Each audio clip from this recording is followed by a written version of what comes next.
BP Leesville, DeRitter, Fort Polk, today's country 105.7. Football. Ready, break. Football in America is a special game. The men who play it make it so. Hey, baby, let's go out there like a bunch of crazy dogs. Have some fun. This is the Gridiron Gumbo Show. High school, college, and pro football talk. Live from the studios of today's country 105.7. The Gridiron Gumbo Show is being brought to you by Mid-South Forestry Equipment and Gina Choctaw Pines Casino. Now, let's talk football. Good evening and welcome to another episode of the Gridiron Gumbo Show here on today's Country 105.7, presented by Mid-South Forestry Equipment and Gina Choctaw Pines Casino. Sean Larkin with you, Mike Holt, and Derrick Lee. Fellas, how are you? Good, how you doing? Not good. Well, not great, but...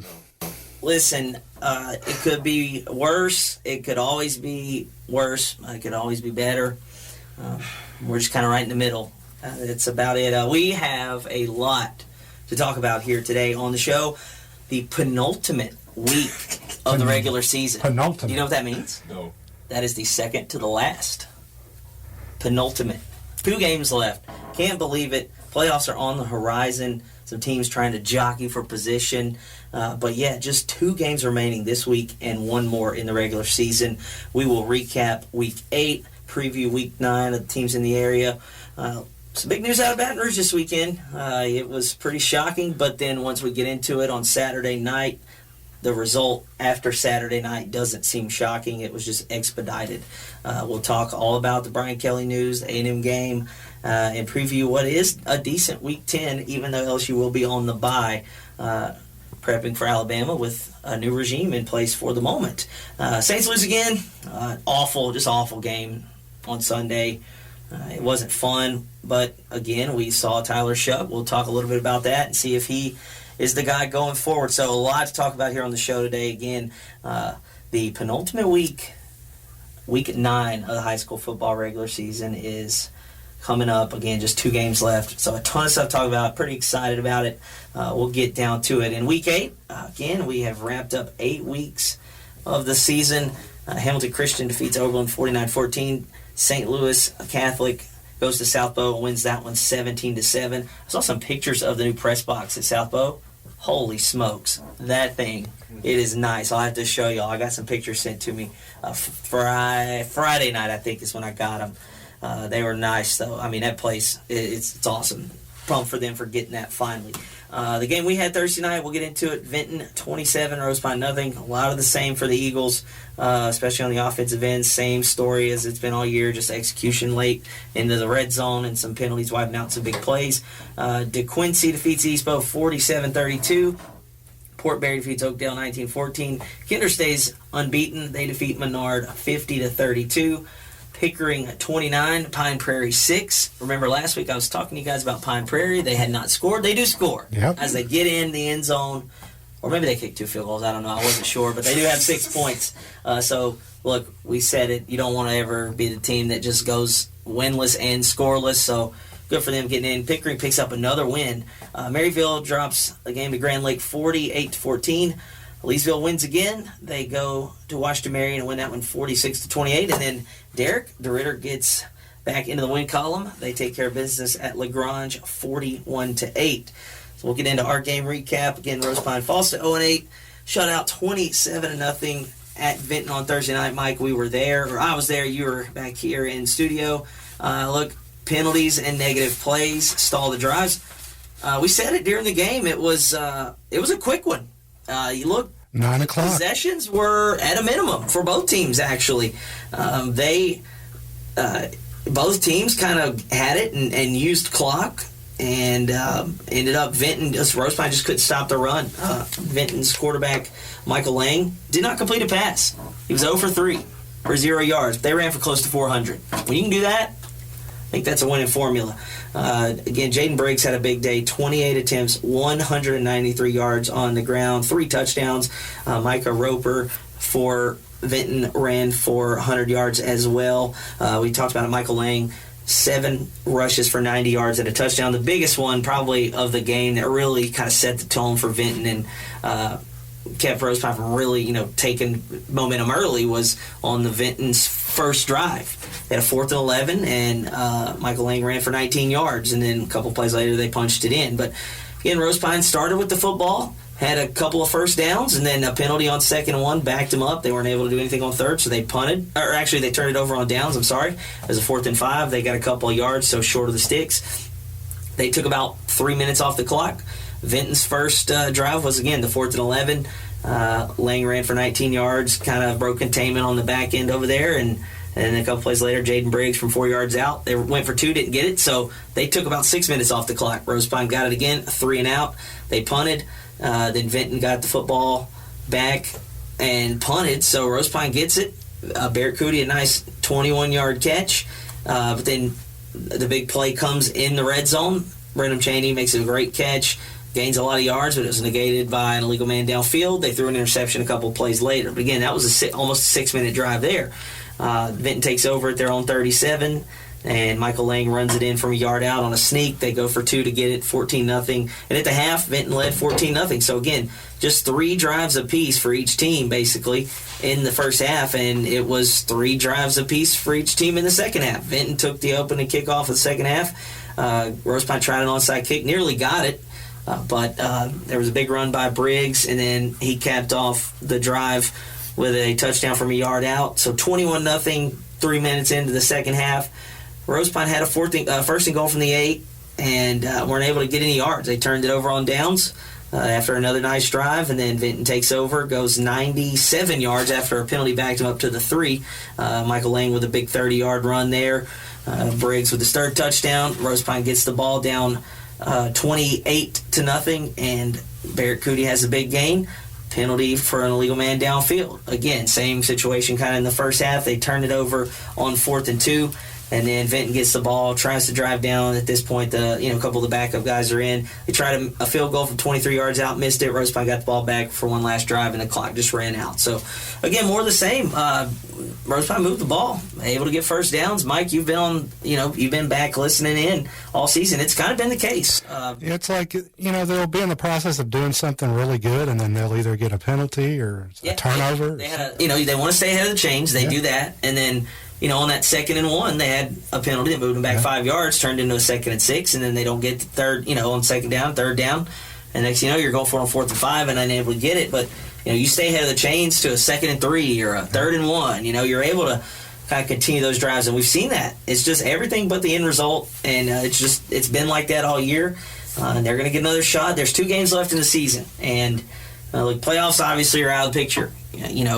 Obviously you kind of are aware of that as you kind of follow the power ratings, but you got 2 opportunities to get a win, and if you could just put it all together for one game, a couple of drives, you could pick up a win, possibly 2, but you've got to put it all together. They're back at home this week. They'll have DeQuincy at home and then East Bow at home to close out the year. But we'll be there Thursday night at McKee-McCain, or Friday night, I beg your pardon, at McKee-McCain Stadium. I was like, did they change it? No, they didn't change it, but we do have a change, and I'll have to remember that when I'm going through the schedule for this week. All right. But yeah, we'll be there. 6:45 we'll go on the air, and then you have Coach with you this week. I will. He'll be back. Hopefully, I hope, unless he's got another junior high game. Mr. Grange's got to make him work. But yeah, look, it was a little bit more of the same, and it gets frustrating. I know it's frustrating for the players, frustrating for the coaches, but look, it's all about execution. I mean, we see it at every level. You get a chance to execute, you got to do it, and hopefully they can figure that out the last 2 games here.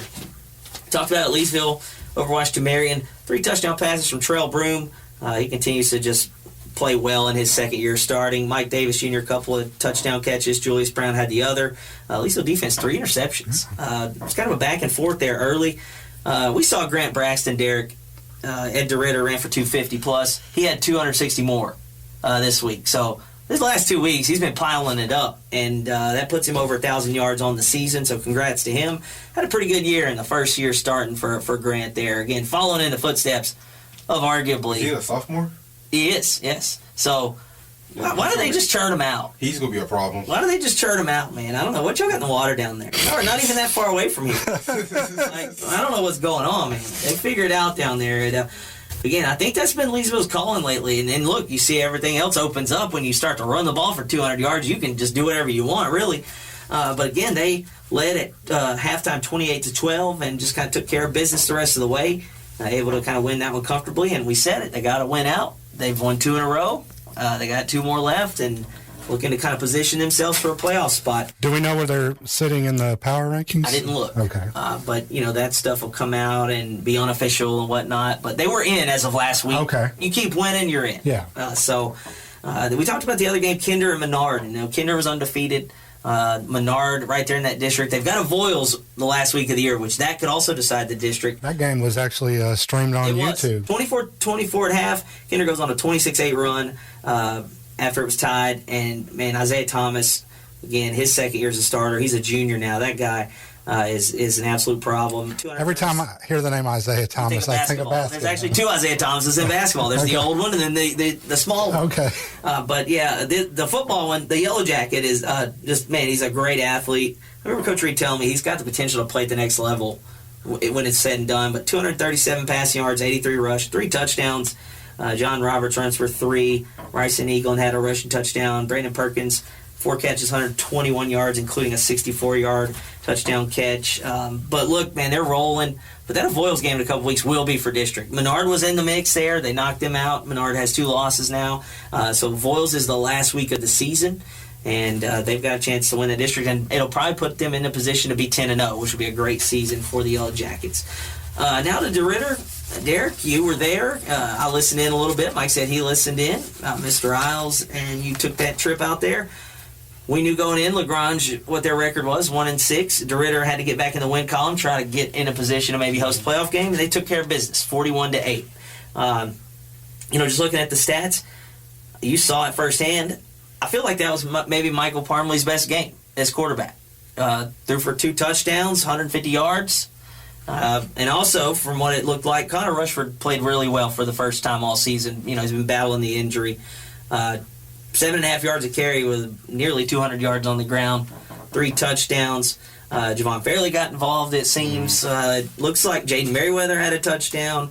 Shout out to Mason Havens, gets his first touchdown at tight end. A nice little play design, man. He was wide open. Yeah, I was just surprised when I called his name because I was like, I had never heard his name. Look, they've gotten close. Last week against Leesville, he was the one in the end zone that was wide open. It just overthrew him by a little bit. They've kind of designed a play, and like I said, they got guys out wide, and then Javon, they'll throw it to those guys. Well, you leak that tight end out there every now and then, it's got to happen. And I feel like they took that play design from the Eunice game, because that's the play that the Eunice ran with their little pop pass. Yeah, on the 2-point try. Mm-hmm. Yeah, except I saw... I think on the DeRitter one, it broke up to the outside. Yeah, it was like a little flat route. Yeah, and he was wide open. There was nobody there.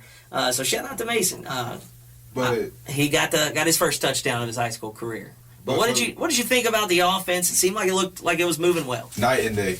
It was like between Lagrange offense and DeRitter's offense, it was truly 2 different systems.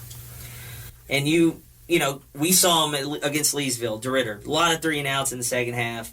Looks like they were able to move the ball pretty well this week. I mean, it was like effortless. Yeah, and that's regardless of the opponent, you got to still execute. Yeah. And like we said, they did that. It was Connor's best game he's had all year. Mm-hmm. Battling the injury, gets nearly 200 on the ground. That's a little bit more of what we expected. And then you throw in Javon Fairley a little bit. We've seen Jaden Merriweather have games where he just kind of goes nuts, has a great game. We've seen him have a couple drops, but he's able to get in the end zone. So, yeah, look, it was a way to get back, out of the loss column and, again, get back to 4-4. They're firmly in a playoff spot, but you want to be where you host. You said it. You enjoyed going to the press box at DeRitter. You know your way around there.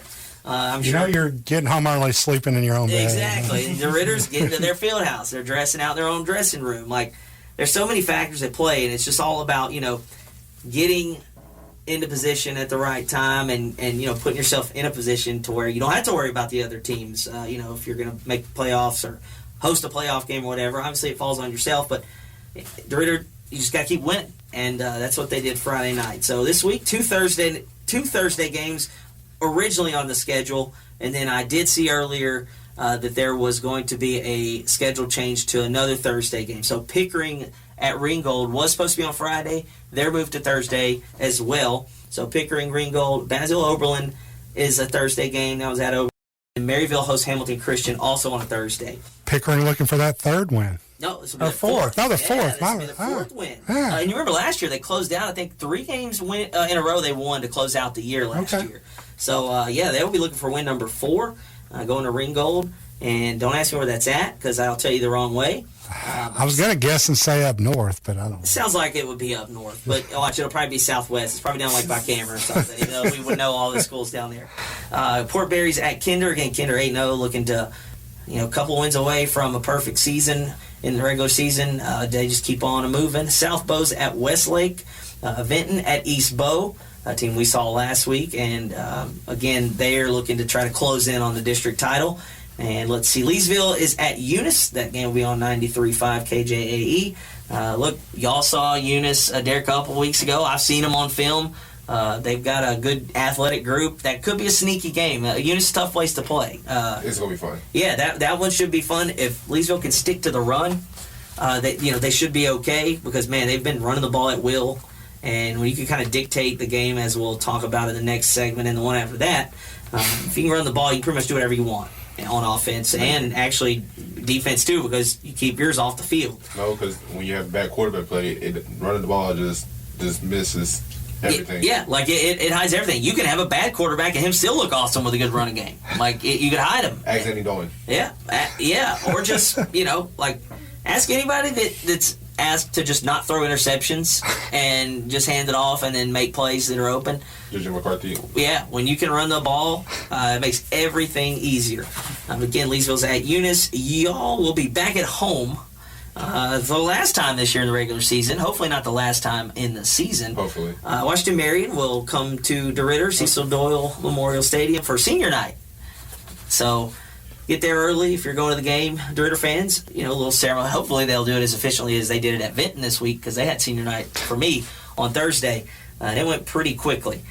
But yeah, get there early. They'll celebrate the seniors. And then our game of the week, like we said, Rose Pine at home against DeQuincy, right here on 105.7. Again, 6:45 pregame, kickoff at 7 o'clock.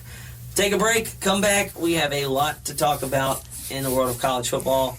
LSU will be looking for a new head coach. This is the Gridiron Gumbo Show on today's Country 105.7.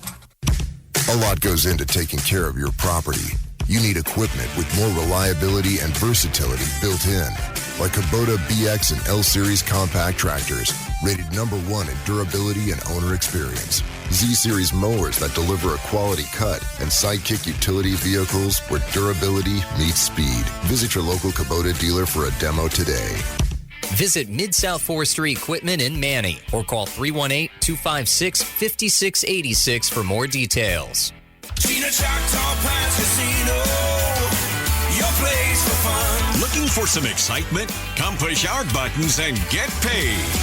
Gina Choctaw Pines Casino, your place for fun. Must be 21.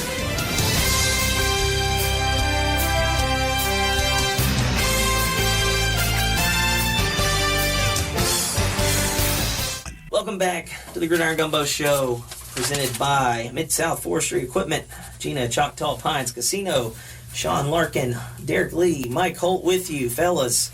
It was not a fun weekend of college football for yours truly and pretty much everybody else in this state. We talked on this show last week after the Vandy game that LSU's goals were still in front of them. Yeah, it's tough losing 2 games, but you lost 2 games, on the road to a top 10 team by a possession, basically, both games. Both of those teams are pretty good. Nobody, it's frustrating to lose, but, it's not like you got blown out. But every goal you had is still in front of you. Yeah. You have to win out. You had A&M coming to town, ranked number 3. Look, it was a Saturday night in Death Valley, yada, yada, yada. LSU's played well, regardless of what, the fan base and what the national perspective was after that Vandy game with the head coach and where the program was. You still had a chance to go and do it on the field with your season on the line. And guys, it was, I have in all caps, disaster. Look, it rained all day. I didn't leave my house. As a matter of fact, I woke up at 7, was getting ready to leave, and the storm was sitting over us. Thunder, hail, whatever. I was like, you know what, I'm going to go back to sleep and let this go through because I watched the radar. It was just all the way to Baton Rouge. I didn't leave until about 11. Got there about 2. And then the rain finally stopped around 2:30. And it was just like any other tailgate, except I was in full-body rain suit, rubber boots. Like, I wasn't going to get wet. I learned my lesson. I wasn't going to wear you were prepared. Wasn't going to wear shoes. Yeah, I was prepared for anything, yeah. Whether it came back. Because there was possible rain again in the evening, during the game. And I had rubber boots on. Like, I wasn't having it. We were ready. And then, once the rain stopped, people started coming out. Campus started filling up. Everybody, the energy was there, ready to rock and roll. And in the first half, LSU led at the break 18-14. And I remember telling my friend right next to me at half, I'm like, man, this has got one of those feels of a 60-minute classic in Death Valley. We've seen it, the Bama game a couple years ago, Ole Miss last year, where, it's just one of those classic Saturday night in Death Valley games where LSU just figures it out, crowd wills them to a win, and going into the locker room, you felt pretty good about that. Like, you felt like that was what was going to happen. And then the second half happened, and that, as we'll talk about, has completely changed this program. 18-14 at the half. Final score was 49-25. A&M scored 35 unanswered points in the second half. I don't know where to start about where it went wrong in the second half. Maybe you might, Derrick. I don't know. Because for the first couple of drives of the half, you were still in it, regardless of the first, score out of the locker room, and even the punt return. Well, and before we went on the air, we were talking, you were successful running the ball, and then you just kind of quit. That's what I'm saying. So we're going to get to that, because in the first half, now that we've established this was a half of a game, and then whatever happened in the second half was nothing.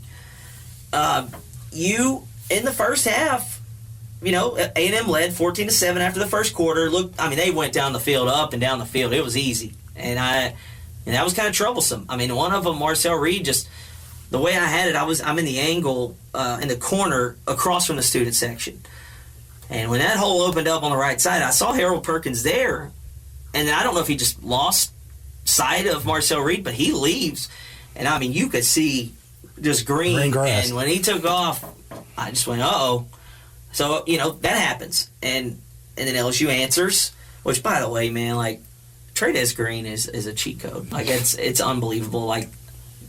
You could see the play, you could call the play, and then they just throw it because it can't be stopped. And until you line up 2 guys on him at the line of scrimmage, have you ever seen that meme of Calvin Johnson when the Saints played him in the playoffs in 2011? If you haven't, go look it up.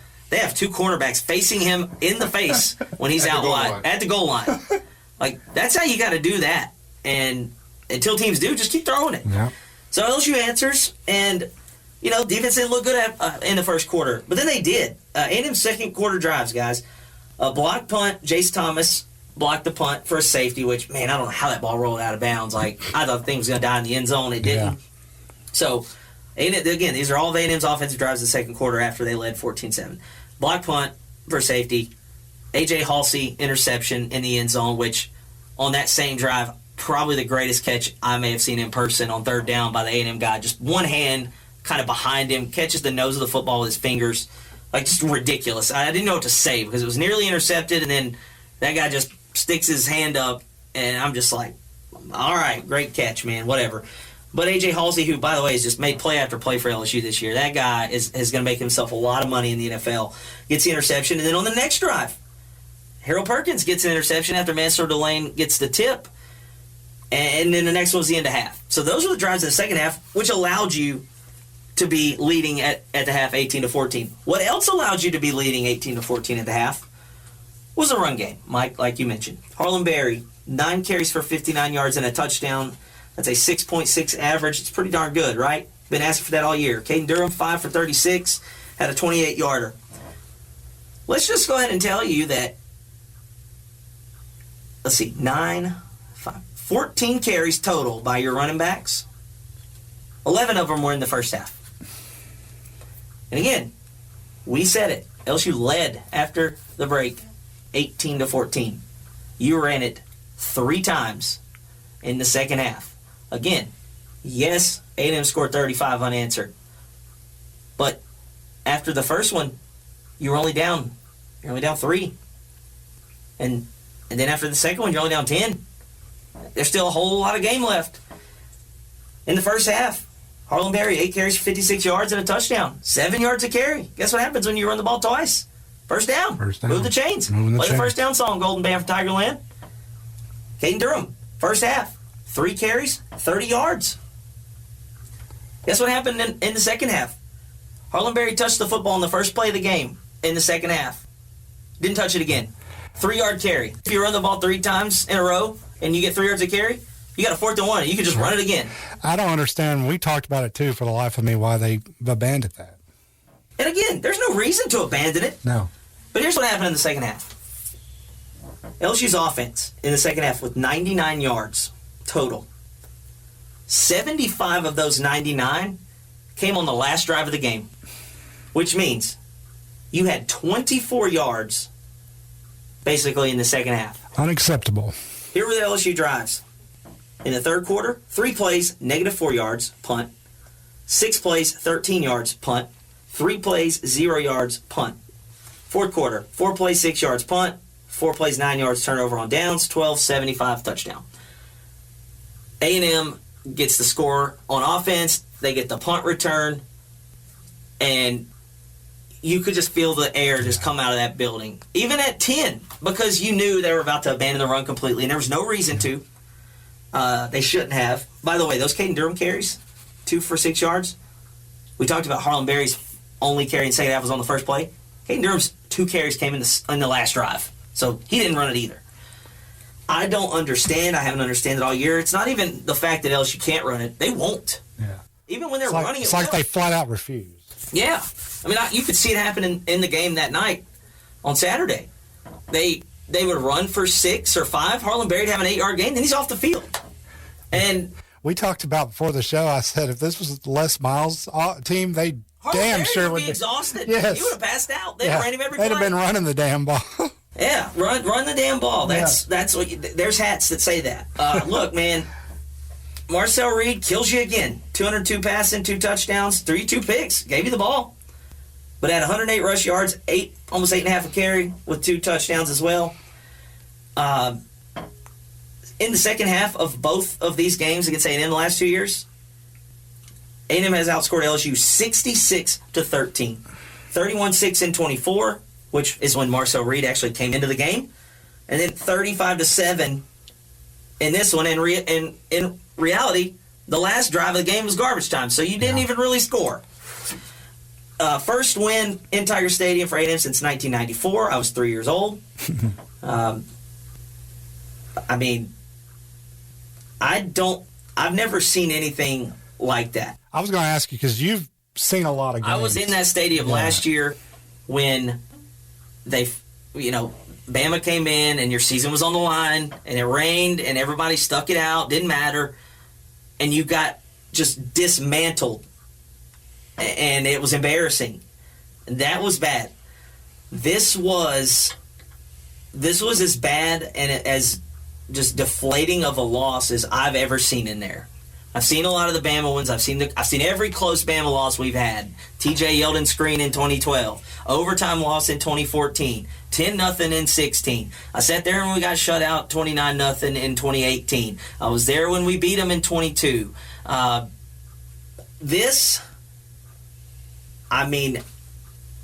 To be winning this game at halftime, I was listening to the post game. I usually stay till zeros hit the clock. Yeah. I rolled out as soon as they scored in the fourth quarter to make it 42-18. Yeah. I drove all the way back home. I didn't just go that's with my not friends. something you normally do. No, I stay every time. I've got a place to stay. I stay with my old roommate. He calls about, 10:45-ish. He's like, where you at? I'm on my way home. And I figured. I listened to the post-game show with Hunt Palmer, Brandon Taylor, and Marlon Favorite. I'm glad I did. And I even texted Hunt this, that I appreciate him letting those guys that played be open about the situation. And we drove home, and everybody was riding home Saturday night or staying in the game. Actually, nobody stayed in the game except the A&M because the place was emptied out, which doesn't happen at that place. There needed to be some change. Whether it happened, this year, next year. We talked about the buyout last week. It wasn't going to happen. Yeah. We said it. It wasn't going to happen. LSU was not going to do it. People in charge weren't going to do it. But then you had this. And boy, did things escalate, because on Sunday, the rumors started to swirl. And then sometime Sunday afternoon, evening, story broke that Brian Kelly was no longer the head coach of LSU. And we said it on here last week. It wasn't going to happen. But when something like Saturday night happens, it accelerated. It's gone. Yeah. There was already no energy around the program. And A&M came in and sucked the life out of the program. And actually, they didn't suck the life out of it. It was already gone. They put it in the dirt and poured dirt over it, patted it down, and stuck a headstone over it. Yeah. It was dead. It was one of the most devastating nights in the program's history. And it cost Brian Kelly his job. I mean, I could hear it on, I watched it, of course. I could hear it on TV, fire Brian Kelly. Yeah, and that's because the stadium was empty. Yeah. And there was already national momentum from last week about criticism about, is he the right guy?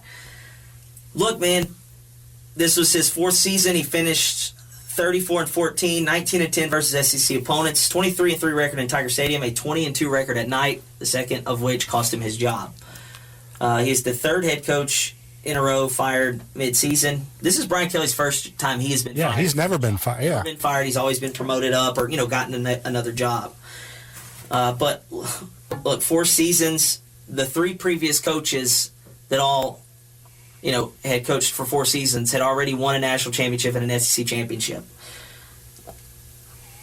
And with what he took over, he got to the SEC championship in his first year. I thought it was a fantastic job. I've said it on this show. In his first season, that team had 30-something scholarship players, took him to the SEC championship. Whether they deserved to be there, who cares? He got there. Nobody else did on the side in the West. He beat Bama, which is what you got to do. Before we got to know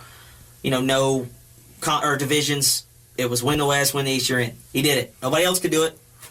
Coach Jaden Daniels in 2023 to win a Heisman.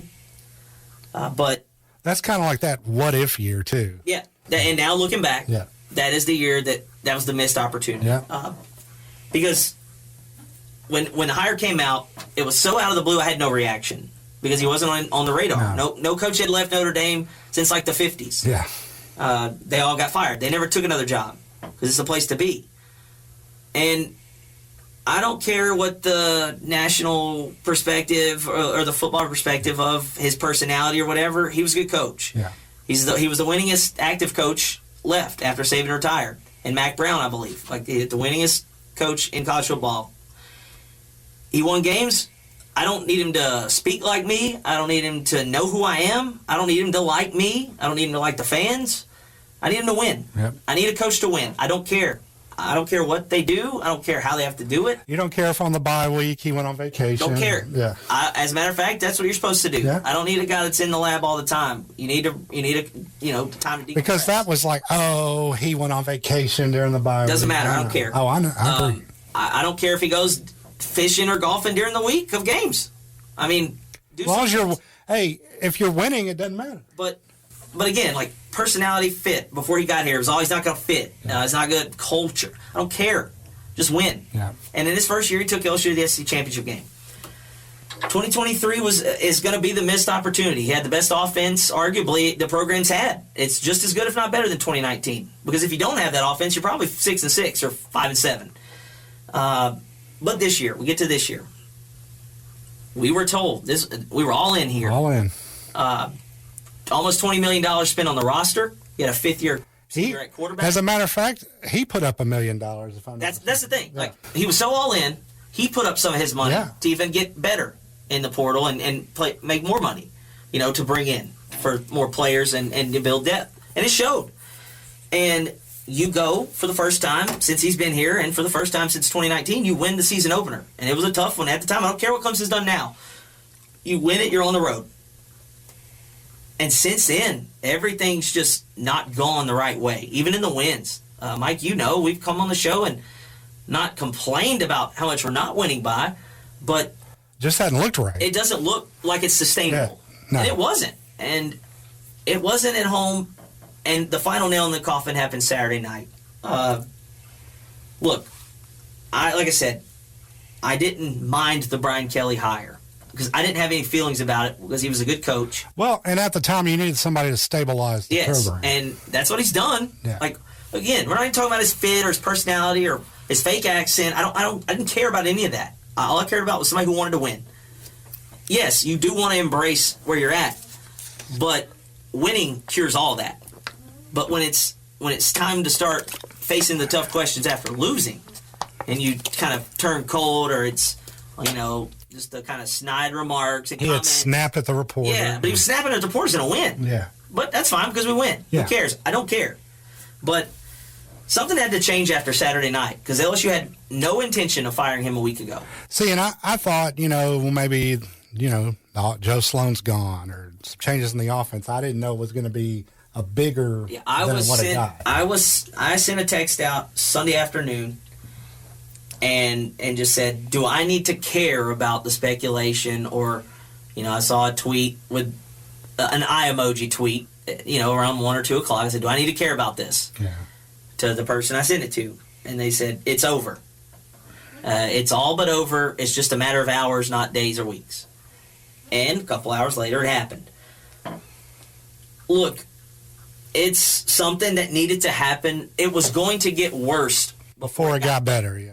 At that point, I said it during the game, I think we're seeing the team quit in real time. Yeah. They didn't look like even after the 10-point deficit, 28-18, it looked over. And they looked like they knew it was over. I don't know what went on in that locker room. But I want to know. I would love to go back in time and be in there because I'd like to see. Because that was not the same team that went in there in the first half. And look, they kind of punched above their weight in the first half. Like A&M looked better. They were playing sloppy. But LSU was opportunistic. And they were winning. And that was a game that the stadium and you were going to win because you were at home. And it may have put a Band-Aid on there for 2 weeks. That's what we said last week. And you had to win. You still had everything in front of you. Your season was on the line, and that's what you put out there. Something had to change. And, my thing is, whether it needed to happen, yes, it did, because the program was dead Saturday night. It was murdered. It wasn't coming back. The one thing I will say, even though did I think it needed to happen, yes, I've seen too much on social media, too much celebratory, woohoo, like, yes, he's gone. Guys, these people are still humans at the end of the day. And it's not just him, it's his assistants. That's what I was getting at. Yeah. Like, whether or not you didn't like Brian Kelly, he's not the only one that's going to be dismissed. Joe Sloan's gone. There's plenty of guys on that staff. Those people have children. Some of them are still in school. That's what I'm saying. There are people that go to school, and they're going to have to go to school and tell their best friends in the school, hey, we're not going to be here anymore. So imagine having to go and tell your kid, who doesn't care how much you're getting paid on a buyout. They don't even know. They don't know. They don't care. They just want to hang out with their friends at school. And now they've got to go tell their friends that they're moving away. Yeah. And the human side of that gets forgotten when people get fired. I mentioned this last year with Dennis Allen. Yeah. Yeah, did it need to happen? Absolutely. But maybe just the human side of me feels bad when someone loses their livelihood. Now, yes. It affects other people. Again, like there's other people that are affected, not just the person that gets fired. It's a trickle-down effect. And yeah, you get bought out very, you're very, compensated. Yeah. But still, man, just think about that when you post these things. We're not going to get into who we think should be the hire. We'll get into that. We've got plenty of time. Problem is, LSU doesn't have a president. We don't know who's making the hire. We don't know who's making the hire. May not even be Scott Woodward. No. But what I saw on that field Saturday night, it was sad. Like walking out of the stadium that early and just looking ahead to we didn't know. Saturday night didn't know he was going to get fired, but thought there might be some kind of change. Something had to change on Sunday. And then, boy, did the wheels get in motion there. And I think to put like a summary on the Brian Kelly's tenure, 4 years. LSU just never had an identity. No. I couldn't tell you what LSU was under Brian Kelly. I think that first year they played hard and they were competitive and they embodied what it means to be an LSU Tiger. I do think that because that team punched way above their weight class. They were never, I've said this all the time, they were never as good as the night they played Bama and beat them at home, but they were never as bad as like when they played Tennessee at home and got blown out. They were somewhere in the middle. But after that, they struggled with what they wanted to be. 2023, they weren't physical on defense. It was the worst defense ever. Last year, they couldn't run the ball. Defense got a little bit better, but still. 2022 is getting to the SEC title game. Special teams was awful. Yeah. He made hires and fired guys he hired when things didn't happen. Well, and that's what I was going to say. Not making excuses for him, but I mean, so many changes on his staff throughout the years. Yeah, but look, and that's a credit to at least realizing the mistake. Yeah. I do think that. Some of them weren't his fault, like the defensive line coaches. There were some guys, that were in there that couldn't do it. Some guys you hired, and they left. Yeah. But it's a whole lot of emptiness in this tenure. And it's unfortunate because now, in today's college football, like, you can say, I want this guy, this guy, this guy. But in today's landscape, you're not going to just go pick that guy because you think this is a better place. As Kirk Cignetti's shown, you can win at Indiana. Yep. As Clark Lee has shown, you can win at Vanderbilt. The Vanderbilt Commodores are a serious football team and a serious program. LSU's got a lot to think about, and I'm just glad I'm not in the position. You don't have to make that the decision, because here's the deal. Everybody, we said it last week, everybody wants the coaches fired, everybody wants the quarterback benched, but everybody wants the coach fired, and they've got ideas and who they want until that person's not available. Yeah. Okay? I'll just say this when we go to before we go to the next segment. LSU is now looking for a coach. Yeah, we want this guy, we want this guy, we want this guy. There was a team a couple of years ago that was looking for a new coach. They wanted this guy, they wanted this guy, this guy. Then they hired a guy, and their fan base goes, Mike Elko? Yeah. We got Mike Elko? Because I can remember very, very clearly people mocking the A&M hire of Mike Elko because he wasn't their first option. Look at him now. Look at Mike Elko now. Yep. He's the only remaining unbeaten coach in the SEC. There might be teams trying to get him to leave. Exactly. But that's what I'm saying. Be careful what you wish for because it doesn't always work out. And I will say, like I said, we're not going to do coaching stuff today. There's one call I'm making. And again, it is unrealistic. This is why I'm not in charge. Because there's one phone call I'm making, and I'm making him tell me no. And then when he tells me no, I'm going to call back again tomorrow. I was going to say, would you make him tell you no more than once? I'm calling every day. Okay. Until I finally wear him down. All right. And it's Nick Saban.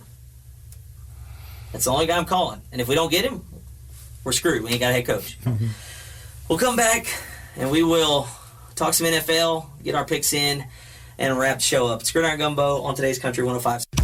A lot goes into taking care of your property.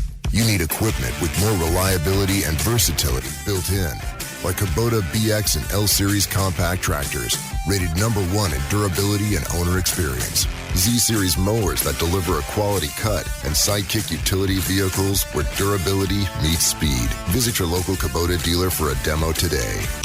Visit Mid-South Forestry Equipment in Manny or call 318-256-5686 for more details. Gina Choctaw Pines Casino, your place for fun. Looking for some excitement? Come push our buttons and get paid. Gina Choctaw Pines Casino, your place for fun. Must be 21.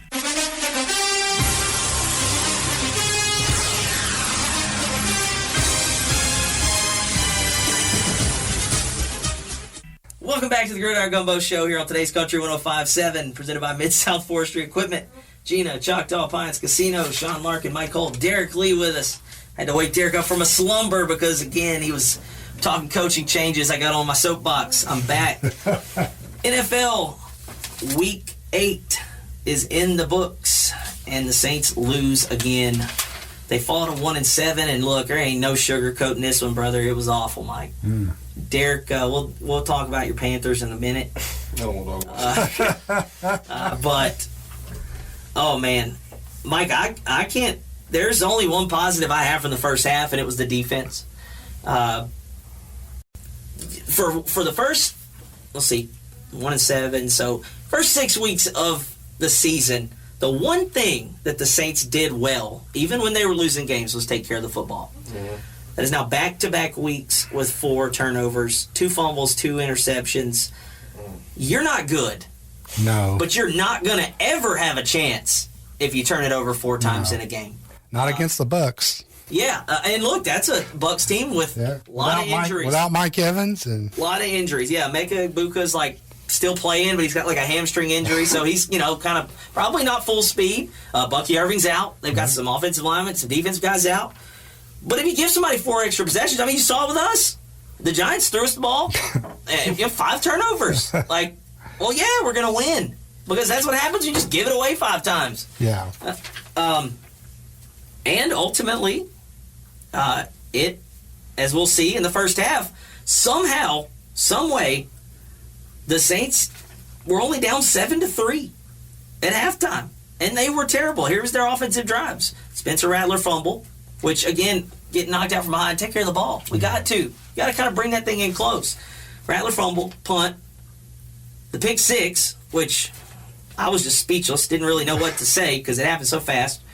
Punt, Rashid Shaheed fumble, field goal. Those are your first half drives. The pick 6 came after you had made a stop on 4th and goal from the 1 when it was 1st and goal from the 1.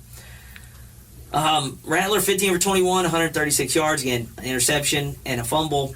I just don't know if he didn't see the guy, which I don't know how he didn't. He was 6'8", he's massive. But it ultimately cost Spencer Rattler his job in this game for the game.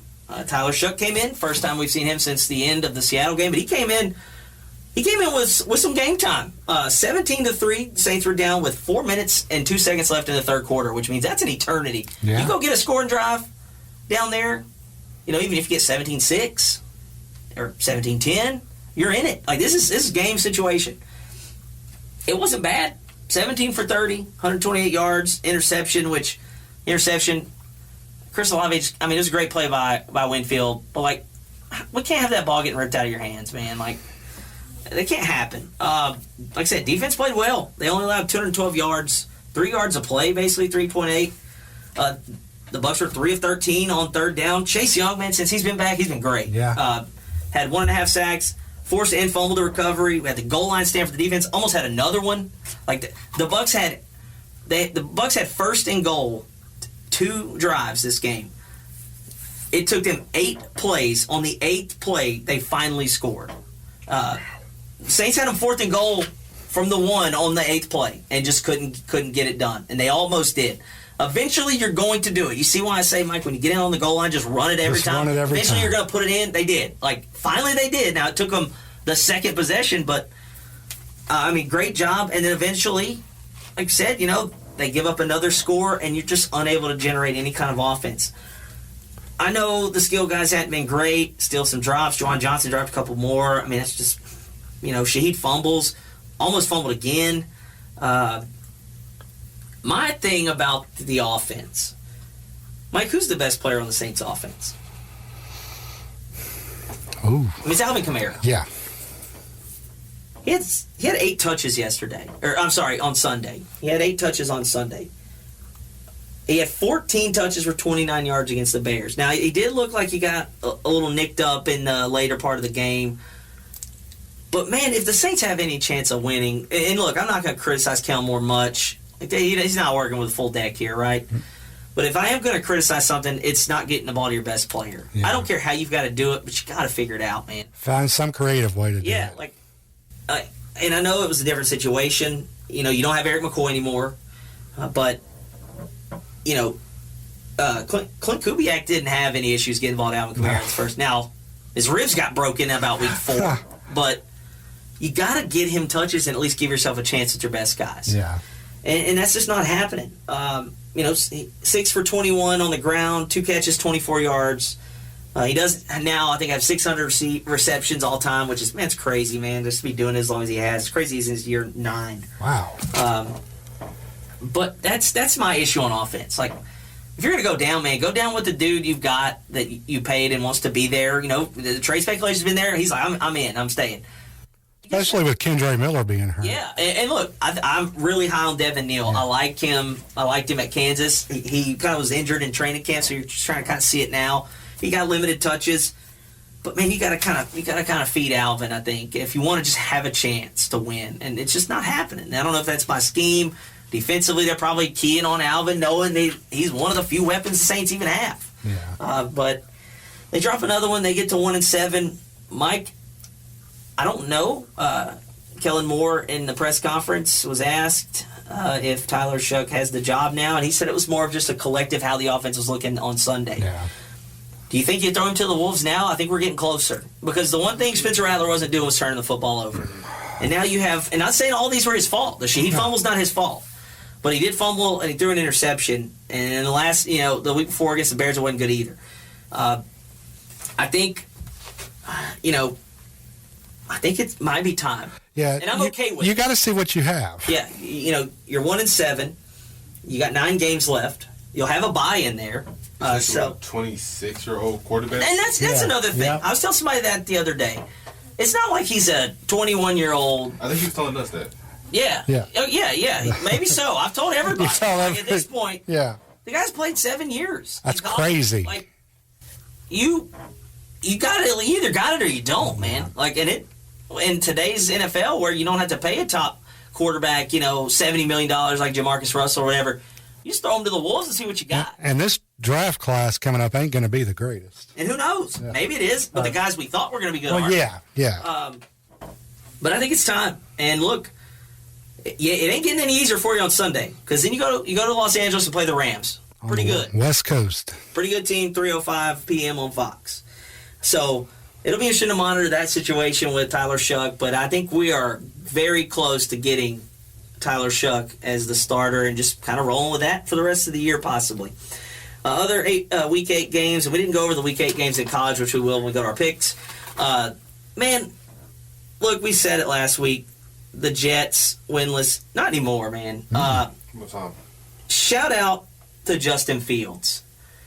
I saw a tweet. It was pretty funny. Some guy said, can a player have a revenge game against his own team?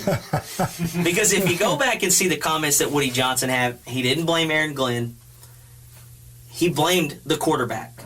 He said if we had a quarterback, he blamed Justin Fields, which, my God, man, like, that's how can you do that? Yeah. Just call out a player. Yeah. You're the owner, dude. Shut up. You make money regardless. Just shut up. Yeah. Like, even Jerry Jones doesn't call guys out. No. Like, for them losing. Like, he says, we're a player away from being good, or Micah wants the money, or, CD wants the money. Like, he doesn't tell them that you dropped the ball against Philadelphia, CeeDee Lamb. You cost us. Like, dude, shut up. The Jets are poverty. The Jets had one good year when Joe Namath guaranteed they win a Super Bowl. Other than that, you've been a dumpster fire. Shout out to Justin Fields, man. The dude said he was crying in his closet, laying down on the ground because of seeing all that. Dude comes out. The Jets are trailing 31-16 going into the fourth. Man, he had 240 yards passing. Breece Hall had a great day. Breece Hall actually threw a touchdown pass, the go-ahead touchdown pass in that game to shout out Mason Taylor, go Tigers. That game was crazy. Look, they go and beat Cincinnati for their first win of the year. Like I said, man, Aaron Glenn, first win of his coaching career.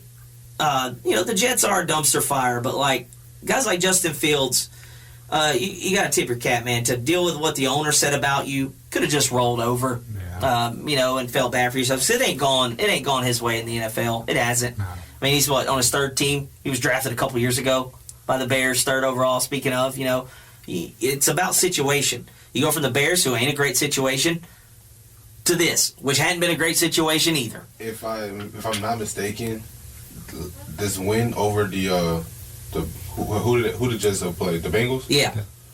That was Justin Fields' 15th career win. See? And that's the thing. Like, wins and losses aren't all a quarterback's fault, as we've seen with us. Funny stat, though, Brees Hall is the fourth non-quarterback since 1950 to throw a winning touchdown pass in the final 2 minutes of the fourth quarter or overtime, joining Rod Gardner in 2003, Curtis Martin, another Jet, 2000, and Minnesota's Paul Krause in 1977. He's also the first non-quarterback with multiple rushing touchdowns and a touchdown pass in the fourth quarter of a game. So a little bit of history there. But shout out to Justin Fields, man. I did want to get that in because, like, come on, man. Like, your owner to just call you out in front of everybody when, let me tell you, that ain't the only problem. Yeah. The problem actually might be ownership. Yeah. If we're being serious. Eagles get a win against the Giants. Saquon Barkley, his first 100-yard game of the year. He busts one for 65 on the first play. Against his old team. He gets 2 touchdowns. But the big story, man, Cam Scatterbo goes down. Did y'all see the injury? I hope you did. If you didn't, don't go look it up. 8 minutes left in the second quarter. His ankle turned the wrong way, and he was laying there with his foot the wrong way. He's done, man. You could tell Jackson Dart, the entire just vibe. He had already scored. He goes out, it's 14-7. It was 14-10. And then you could tell, man, just the wind was out of their sails.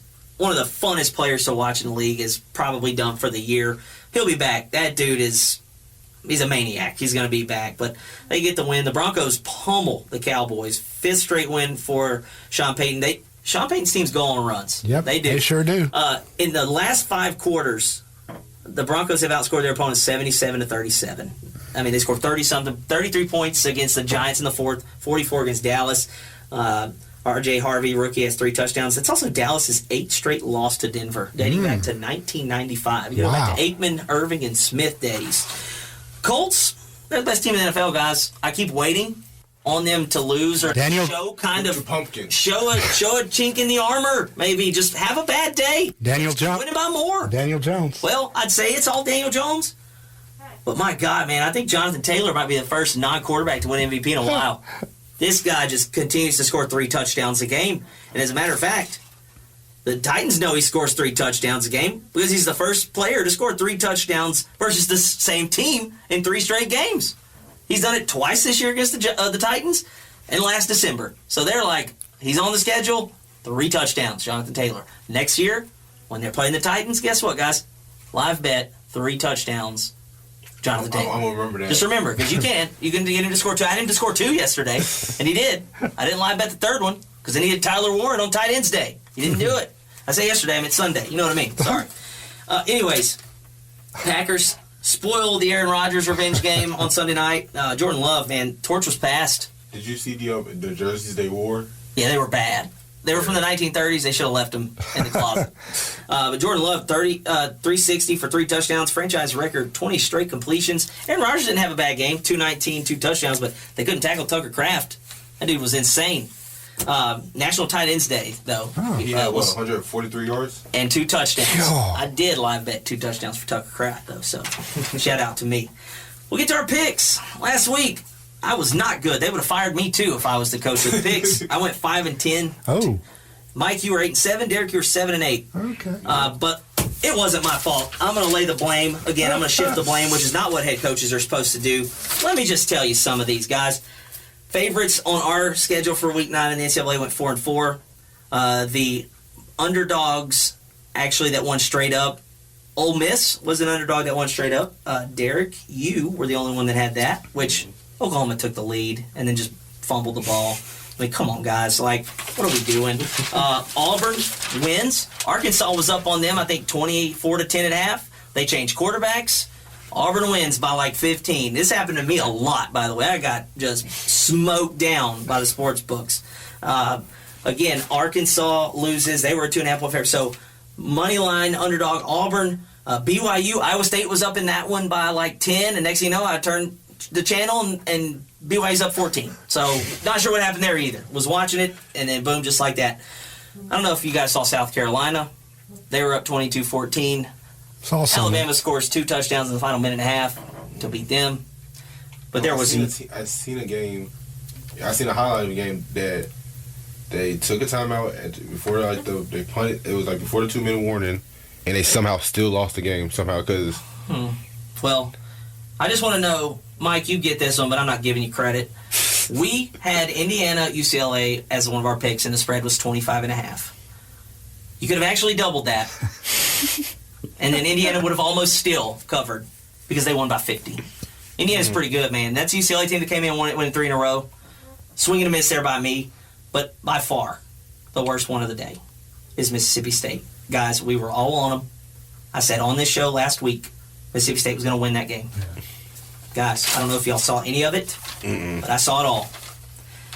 Mississippi State, in that game, led 31-14 after the third quarter, 38-21 with 12 minutes left.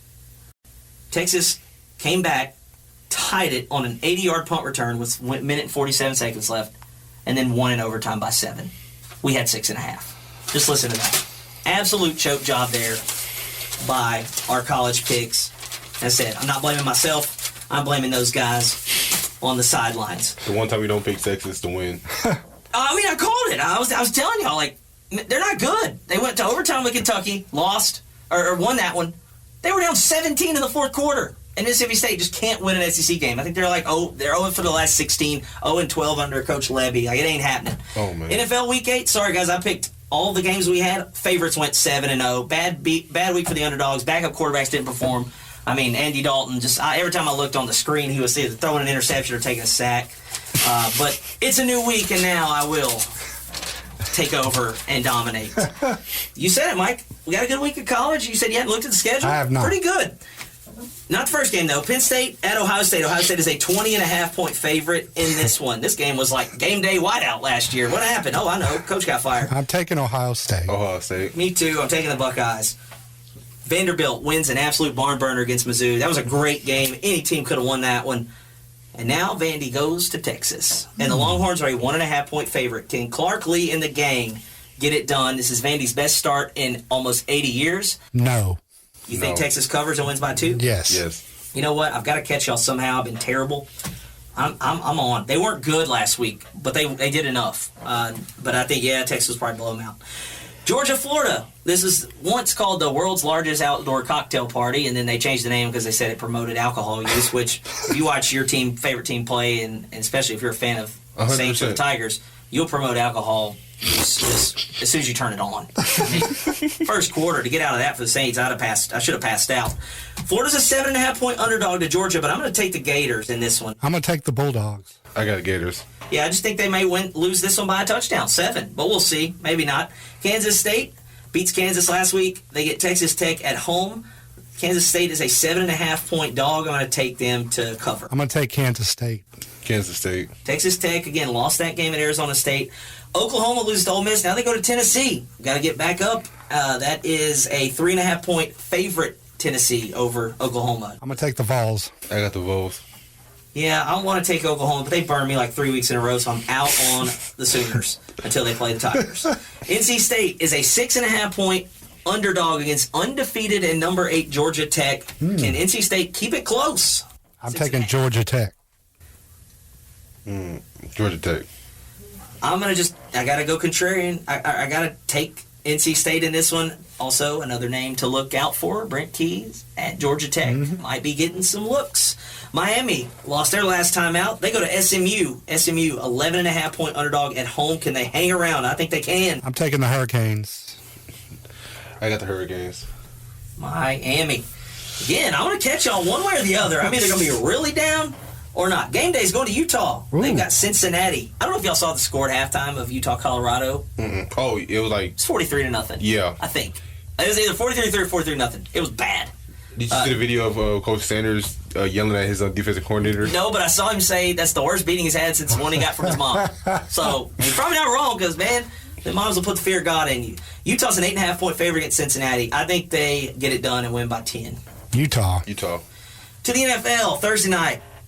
I don't know if Lamar's playing, but this might be the worst game we've had all year until the Saints get on the schedule with the Dolphins as well. Dolphins at home against the Ravens.